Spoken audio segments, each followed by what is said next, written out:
Hey, podcast listening people. Hope you're all doing great out there. Welcome into B2B Mentors. We have a guest interview for you today. And don't forget, this show is coming at you 5 days a week, Monday through Friday. Make sure you check it out. Go subscribe on all your favorite podcast apps, wherever you like to tune in. We're talking about sales today, baby, B2B sales. And so I guarantee you that you're going to get a golden nugget. As always, that's why we do this. It's free to you. There's no cost, only your time. So do this tiny, very small favor and make sure if you find any value in this, share the video out. You can find it on LinkedIn, Facebook, YouTube. And again, if you want to listen after the fact, hit the link and you can go check out all of the past episodes. So I'm going to bring our guest up here, Dale Dupree, the leader, the man, the myth, the legend behind the Sales Rebellion, and was once a copy warrior. You've been in the B2B sales space for 14 years. I like what you put in your bio here. I believe in people over products, community over commission checks, experiences instead of performing a pitch, and fellowship over negotiations. Dale, welcome, my friend. Welcome to B2B Mentors. Ready to do some mentoring today. What's up, dude? Thanks for having me on, man. Absolutely. So I'm going to give you permission. I'm going to give you a bit of a challenge here. Talked about challenge. The toughest thing to do is brag about yourself. And I'm going to give you free permission to expand on your bio a little bit. All right. Tell us a little bit of your successes, wins, and what really led you from young Dupree to, where you're at in your career and life today. Yeah, I think one of the most important things when I reflect on my accomplishments, I recognize that the one thing that I've always done differently for myself, and I feel a lot of people do, is that I've never really put a ton of pressure on Dale to be the best or to know things that I don't really want to know or to go above and beyond as a guru in the world, but instead just meeting myself where I am and in my moments, in my seasons, with what it is that I want to define as success for myself.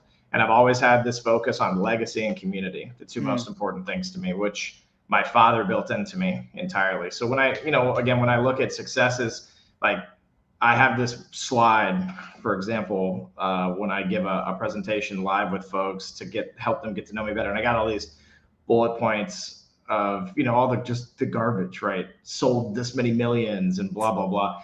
And then I literally tell that to people. I go, and none of it matters. You don't care. The shit that anybody can say or tack on or, Right. So I've done some cool stuff in the sales world, and I'm it's not that I'm not proud of what I've done, but I care more about what will affect somebody else. Right. So if I say I sold millions and in a direct amount, number, I should say, in that range of what I've sold, a young person is going to say, well, how do I do that? Well, that's the point, is I want to be proactive around my successes, not tell people what my macro is. I want to talk about my micros. I want to talk about conquering depression. I want to talk about and really not beating it, but just battling it and winning, right? And consistently. And I want to talk about what it looks like to lose your dad, your best friend, and to have a relationship with someone like your father. For people that don't understand that or know that, I want to be an outlet for folks when possible, when they feel lost or broken inside of the sales world. I want to help with those types of micros. So I want to talk about those types of things. I want to talk about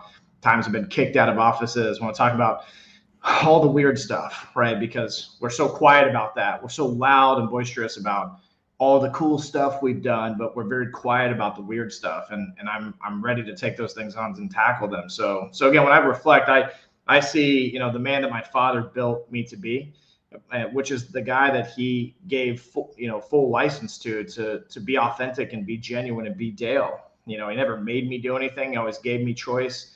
And that goes for my mom too. The two biggest influences and impact on my life, they defined the success that I was able to reach and create up until this point in my life. Well, I mean, that was definitely what attracted me to having you on. I don't know what you guys do in business, but what I do know and what I've seen and observed and studied of what you built is truly community. And dude, how many sales, training, coaching, organizations out there coaches, sales trainers, you name it. There's a lot, but you've done this really unique thing and built this really kind of quirky, interesting community that is like been really fun to watch.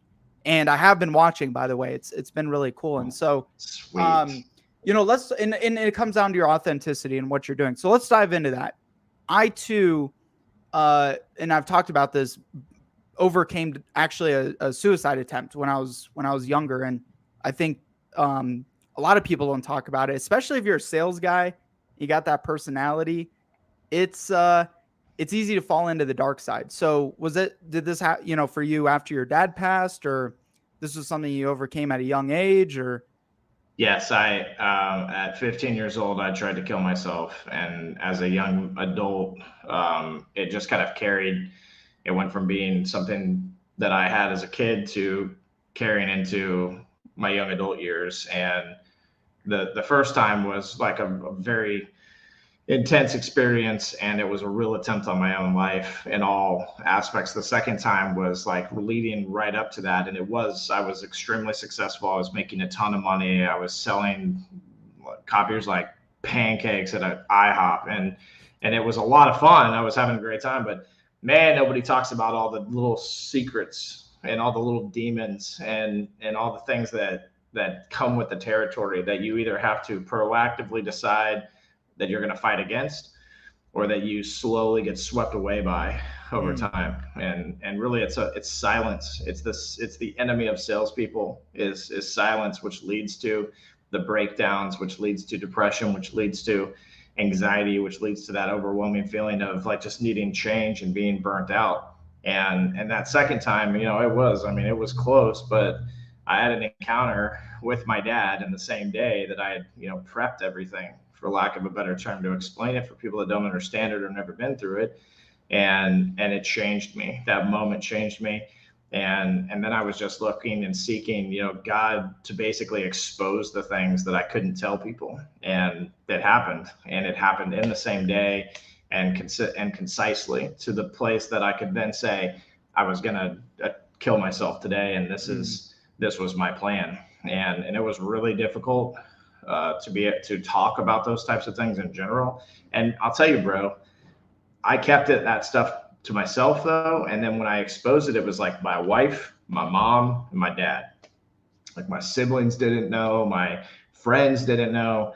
But then in 2016, when my dad died of cancer, that's when I recognized that community is more than just, your family. And sure, there are people out there that are not comfortable with sharing stuff like this, like you just did and I just did, with people outside of a circle. But that's, to me, like that's fear more than anything. It's like it's controlled by fear, and it's controlled by this lackluster outlook of the world and our communities in general, that like there's not anybody that's good enough to take this information and have it other than myself or these people that I trust that are close to me. When really, like, it's the people that we don't know that it impacts the most and that it can change the lives of. And so we have to be bold, we have to take risks, and we have to be advocates with our stories, and not just looking for some kind of sympathy from people, but giving empathy through the way that we tell the story. Because if anybody's watching right now that's struggling with depression, you've got a friend right here, and there probably are, in both of us, right? And guarantee you there are. So it's like one of the most unspoken, definitely one of the most unspoken things, especially for men too, right? Like there's this very unspoken truth in men as well, because of the ego, I think. But the interesting thing too on some of the precursors is like you're making a ton of money, and to a young buck who's like, I want to get in sales to make money, making money is great. I mean, I managed a sales team and took them from $4 to almost $11 million in a year and a half. And I was 22, and it's like, money's cool, but like, if you don't have fulfillment in what you're doing, then all the money in the world isn't going to mean shit. right. And so, I think you went through that and experienced that. And I guess in hindsight, what is it you think you could have done differently to like mitigate going into a period where you almost ended your own life? Yeah, it's a proactive approach to your sadness, and also for me, it was a spiritual connection that I needed to turn to more frequently and with more really just fever. Like I wasn't passionate about my faith. I wasn't passionate about that side of my life as much as I just was like this thing going through the motions. And so I take that and I apply that also to like, well, what was I doing in sales? Well, I was like on fire and I loved everything that about sales and what I was doing with sales, but it wasn't returning anything to me. It wasn't fulfilling me. It wasn't building me up. It wasn't creating the guy you see today. It was just giving me instant gratification or just gratification in general monetarily. And money doesn't really buy the things that you think it can, trust me. But when you get it, and I was just sitting on it at one point, just like, I was a good steward of my money. I grew up in a family that they didn't save and they recognized that. And so at a young age, my dad taught me things like, well, you got a dime, we can turn that into $1, right? Was your dad an entrepreneur? He was the best of the best, 29 years of it before he sold his business and then worked for the company that he sold to. He actually ran a copier sales company called Connectivity Business Systems. So that was the reason that I got into the industry in the first place. I went from music to working for my father for a couple of years, and then he sold his business and the guys that he sold to. He basically set me up for success in the process. Like he turned down a lot of money to take a deal where I had essentially safety, and not necessarily safety as much as opportunity, where it wasn't a corporate structure and I would have the flexibility that I still had with a guy like him from a small business standpoint, but it was an $8 million firm and I took it to 25 million in just under, 7 years. So it was awesome. I had a really fun time and I had a really good time like putting that together. But my dad, like in my head, he spent 29 years creating that for me. Right.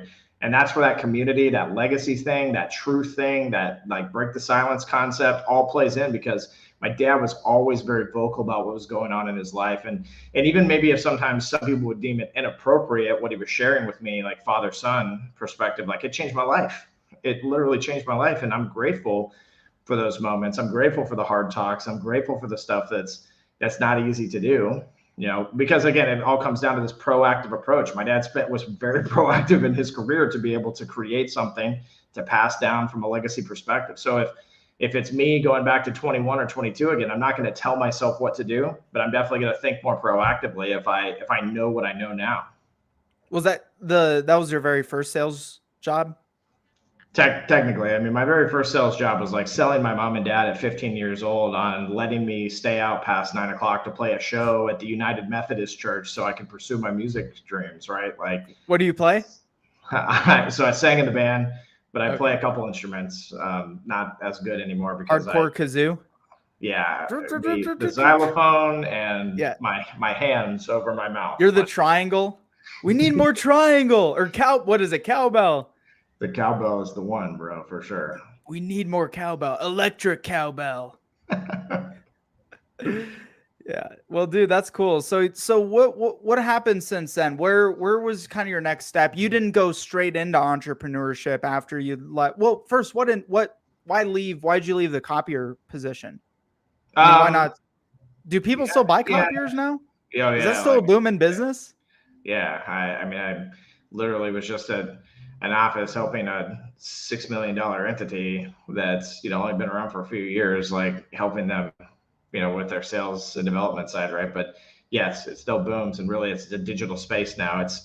It's more than just a copier. Right. So there's a lot more to it that people just don't recognize yet, but they will. And as advocates continue to like move into that digital space, they will even more. And really, if you think about it, I really didn't get out of copiers, even though we help financial advisors and banking institutions and major league sports teams and you name it, like regardless of like what we're helping and where we're working in, I've never gotten out of copiers. We still have a lot of those businesses around the United States and really people around the world that are using the knowledge of what I created as the copier warrior to be able to write their own legacy and their own sales legend.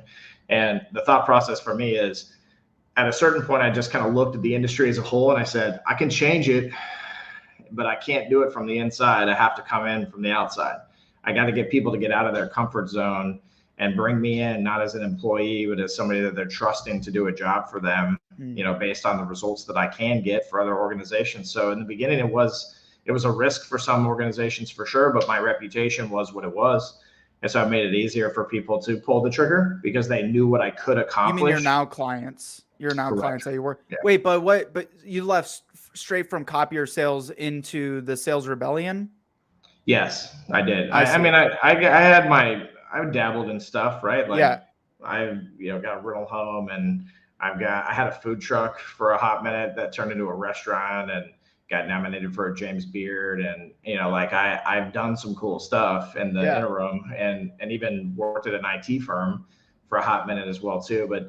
But, the thought being that I really just wanted to do something in the sales space that Mm. wasn't actually selling, but was helping to enable sellers. That was the thought.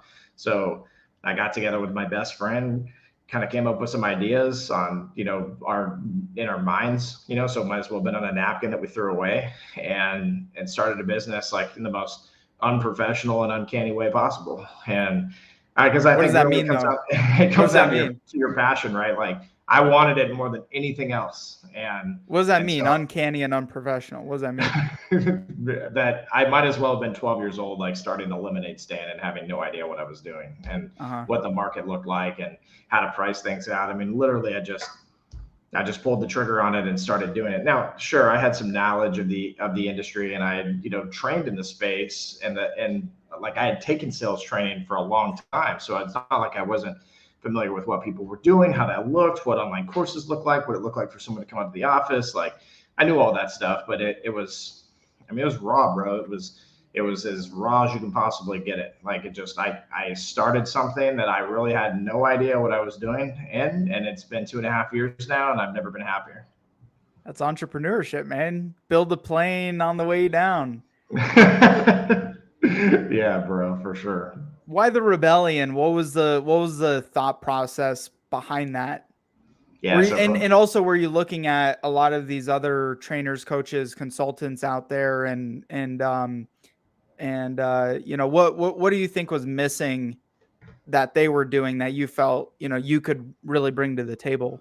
yeah, listen, a rebellion is about hope. It's not about like lighting pitchforks and running into town and pissing everybody off and being loud and annoying and obnoxious and having the brightest, most professional $10,000 outfit on. Like it's about the identity of who you truly are and the hope that you can bring to a community as a rebel. Right? Rebellions are built on that. They're built on this idea of this could be better, and not for just for me, but for more than me, for again, for the legacy I'm leaving and for the community that I want to build up. So the thought process was that a rebellion was the perfect way to do it. A revolution is a little different, right? They usually end in bloodshed. And so in my opinion, a rebellion is more of like who I Was was. Star Wars an influence? I gotta know.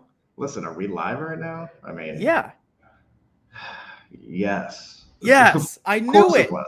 Well, you got like it's like an 80s like theme, kind of like your branding and all that good stuff. I'm like, it's like in the way you title you and your co-founders, it's like, dude, this is Star Wars. Yeah, listen, bro, if you know me, like anybody watching this that knows me is like, come on, Connor, of course it's Star Wars. Like I am the nerd of all nerds in Star Wars. I'll take any of you on, bring it. Like I did the expanded universe the whole night. Like as a kid, it was my favorite thing. My mom let me watch A New Hope when I was very young.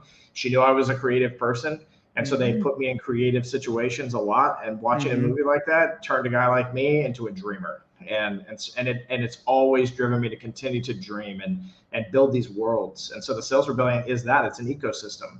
It's a place for sellers to come and seek refuge. It's a place for people to come and learn creative methodologies. It's a way for people to take the traditional sales concepts and process and come and flip them on their head and do something non-traditional that will really give them the success that they desire, because it's based around fulfillment and happiness more so than it is your quota and how much money you can make. That stuff comes naturally when you're doing everything from a place of genuine outcomes, right? Where it's more, hey, how can I serve you from a leadership standpoint and not serve myself? And if we can build that up in sellers, then we'll create little Curtis Dupree's, which is my father. Because at my dad's funeral, bro, that place held like 900 max capacity, 950. It was over 1,000 people in that room. And people came up to me afterwards and said things like, dude, your dad just sold me a copy machine, but he changed my life. And I'll tell you how and why. Because my dad always saw the opportunity in sales to be able to get deeper with people, more than just like, let me sell you some value and save you some money and go away for the next 5 years until I upgrade this machine. My dad was building relationships. He was involved in community. He was creating a difference. And because of that, he built something so magnificent that it almost like we couldn't even recognize it, bro. Like when we saw it that day, it was like, wow, this is massive. This is bigger than we even knew. And it's because of that humility standpoint of what sales reps should be taking as well. I don't really care if you hit President's Club. It doesn't matter to me. Like, did you get a bunch of house accounts to get there? I don't care.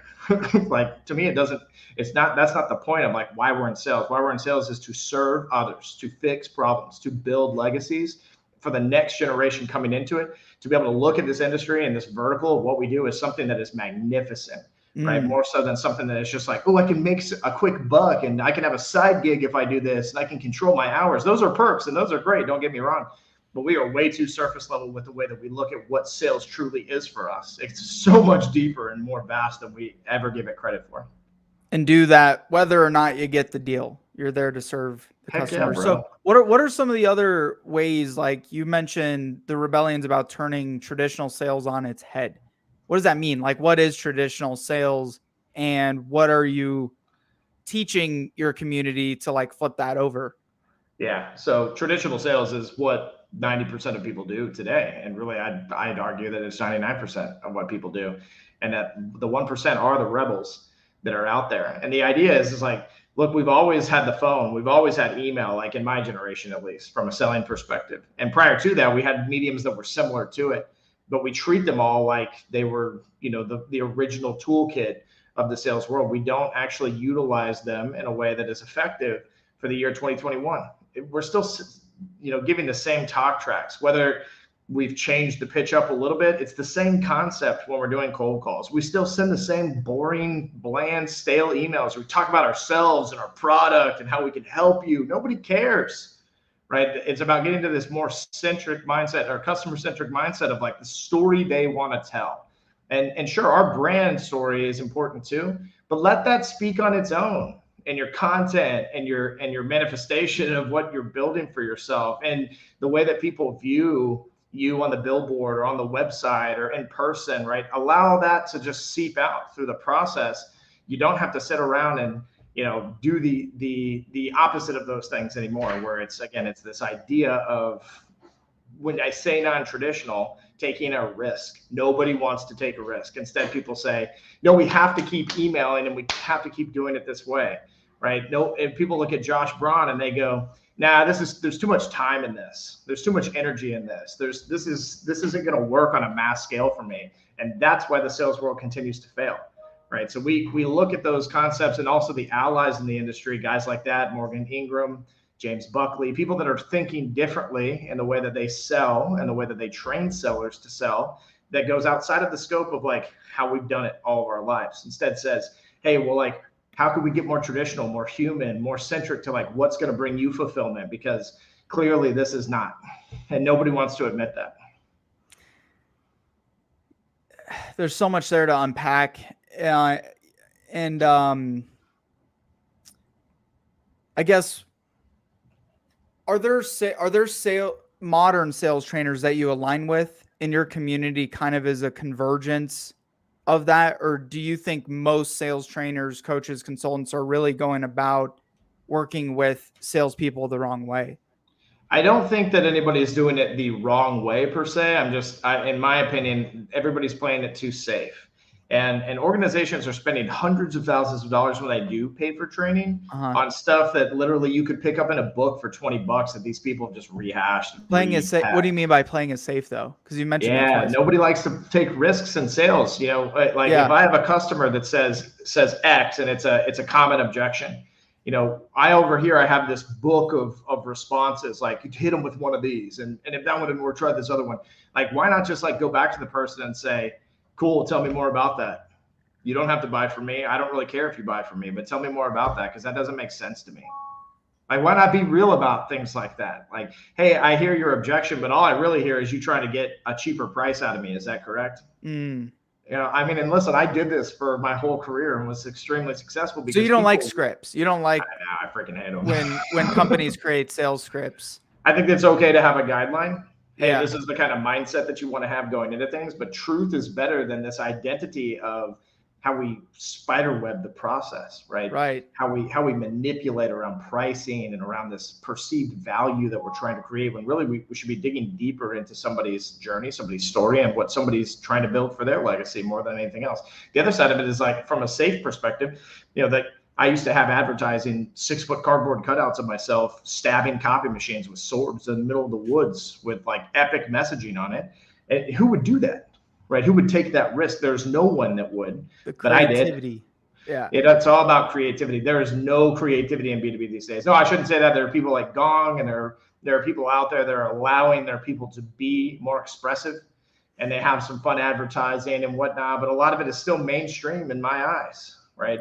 There is nobody out there that's doing the Dollar Shave Club or the Squatty Potty type, like advertising, marketing, sales pitches, because again, it's like that's too personal. Like, dude, business is personal, and 100%. everybody that stays off that train in the year 2021 and beyond is going to get left behind. So should salespeople, B2B sellers, be refining more of their closing skills or their marketing skills? So I think that if you start your process in a place that's much more, that I should say is just different than where we started now, and is much more proactive to the close to begin with, because we don't think about that up front. What we think about up front is like, how can I get somebody to take an appointment with me and look at my product? No.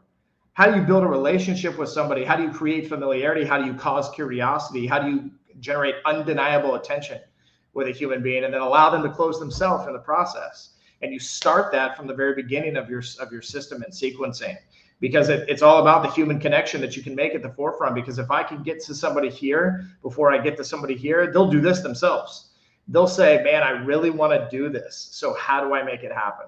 Right. And they'll bring you all those. Most salespeople intuitively have those skill sets of how to communicate with people well, but their mind is so fixated on the close that they forget there's a human and a human process that's happening right now. And it's more about opening the relationship than just worrying about the close. A lot of bad practices there. And that's why there's a bad stain on the name sales, which, kind of sucks. Because there's a lot of people, a lot of great, especially young, the generation after us too, that there's so much potential to be in sales, but they're scared away by the bad practices. Yeah. There are people out there, even like on the internet, that like to say that, that stereotype doesn't exist anymore. Almost like they just want to deny it, right?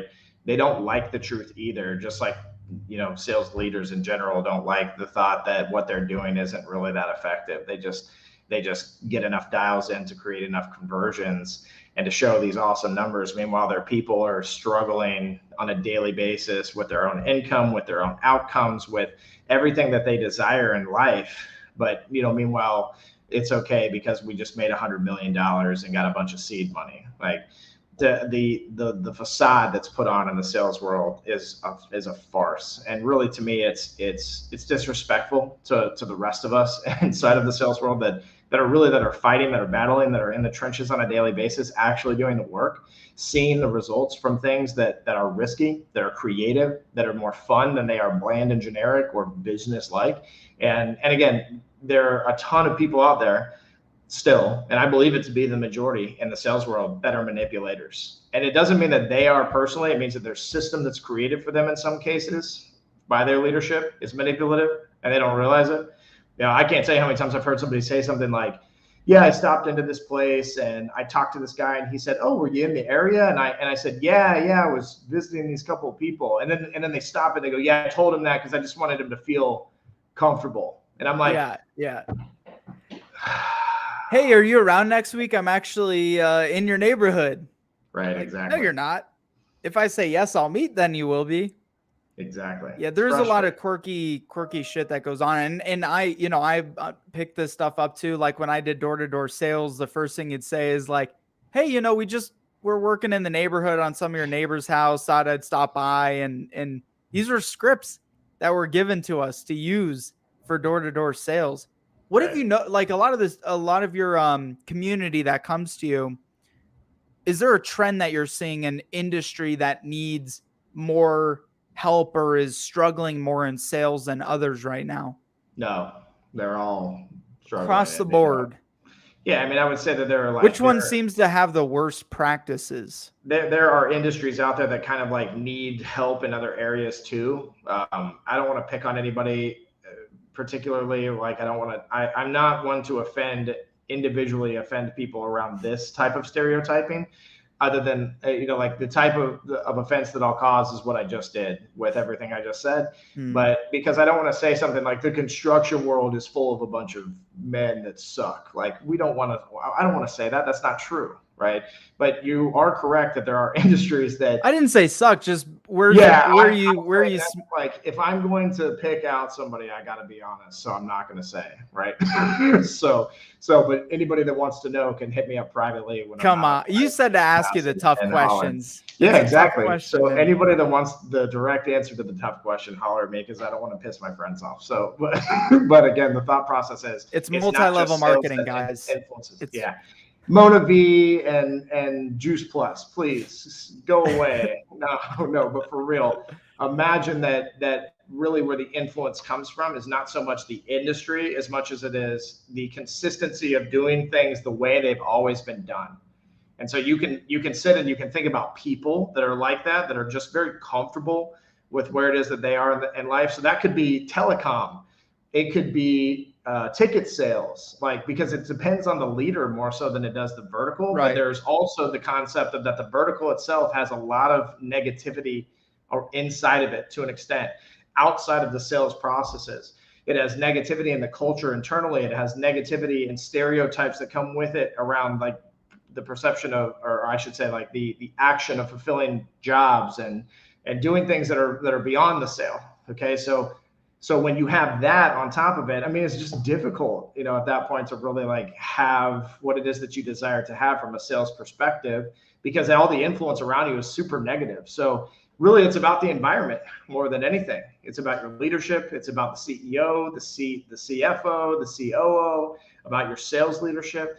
That's really what matters more than anything. So regardless of industry, right, what you got to be looking at from the perspective of how to really tackle this question in a proactive manner is to sit back and say, like, well, what does it look like in my space? You who are listening, what kind of leadership do I have? What kind of internal culture do I have? And can I influence change, or do I need to find something else? That's kind of where it goes back to taking risks. What you're talking about earlier is like, if you're in a toxic culture, and yeah, it's probably scary to leave and find a new job, and you may be making bank, but is it worth your soul, man? Is it worth your soul? Ask yourself. Totally. Is it worth it? Is it worth your soul? How many people do you have in your community now? It's hard to say, because they're in like the Slack community where people are hanging out. There's over 1,000, which is pretty cool.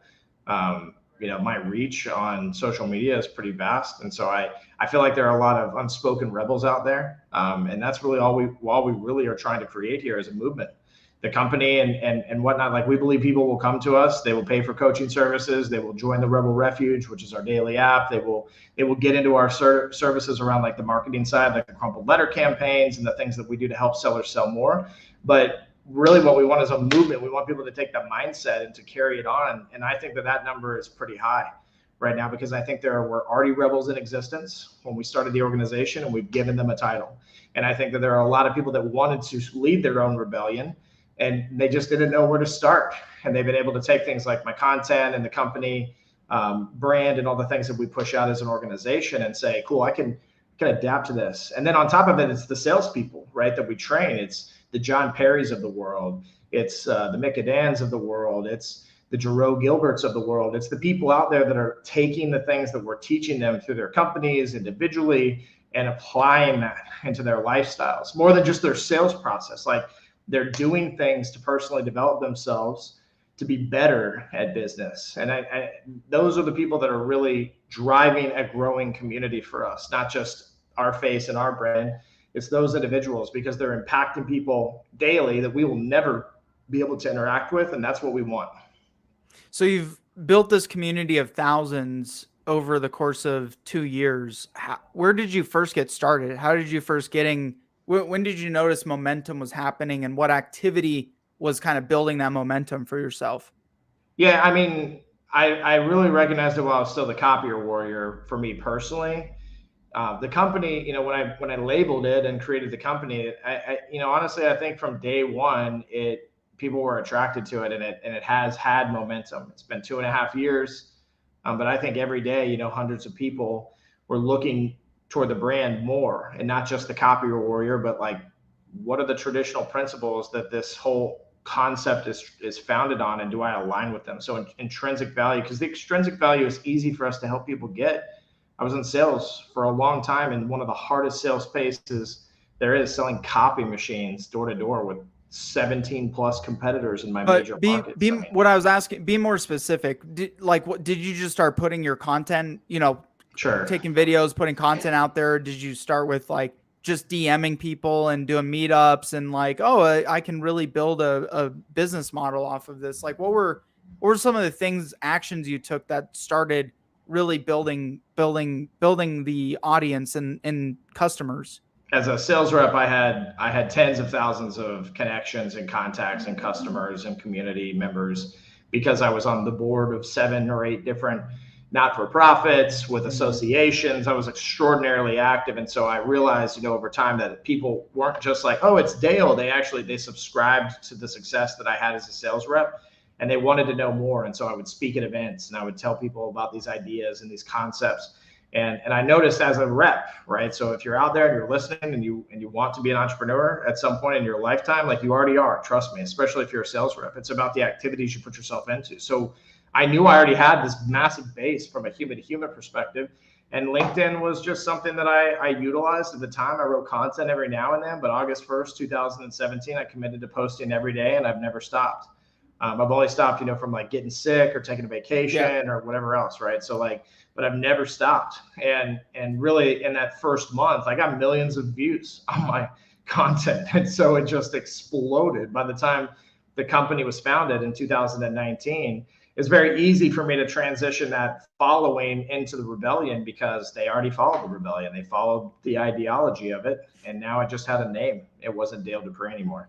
You're a savage, bro. I want to nerd out about Star Wars some more, but we'll have to do that another time. So in winding down, all right, just as a end cap here, you're on stage in front of every single B2B marketer out there in a couple short sentences. Well, what do you want to share? I mean, really, honestly, when I hear questions like that, I always think to myself, like, if I'm this guru in the marketing or sales world, I'm going to pick out like 5 or 6 different things that I think people can start doing. But what I really want to say is that we have to stop looking at our industry and subscribing to the stereotypes. We have to stop looking at our industry and thinking that what we're doing is actually impacting people and changing lives, because it's not. We have to look deeper into those things. We have to say, what kind of legacies are we building? Are we just trying to sell something?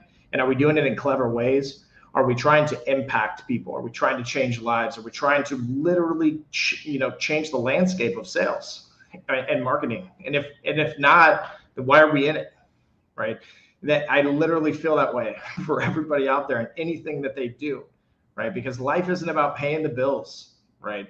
Life isn't about going to work 8 to 5, Monday through Friday, because you have to. It's about the identity of the opportunity that's placed before us every single moment of every single day, because humans interact with us no matter what we do, even if we're not customer facing and we're just internal employees, right? But for sales and marketers, we have not only a gift that's been given to us inalienably, we also have an opportunity to spread a message of hope to people, to spread something much different than just buy my stuff, right? To give people an opportunity to buy into something that they believe in and that brings them fulfillment as well too. And so choose legendary in your daily walk. Stop just being a salesperson, a marketer.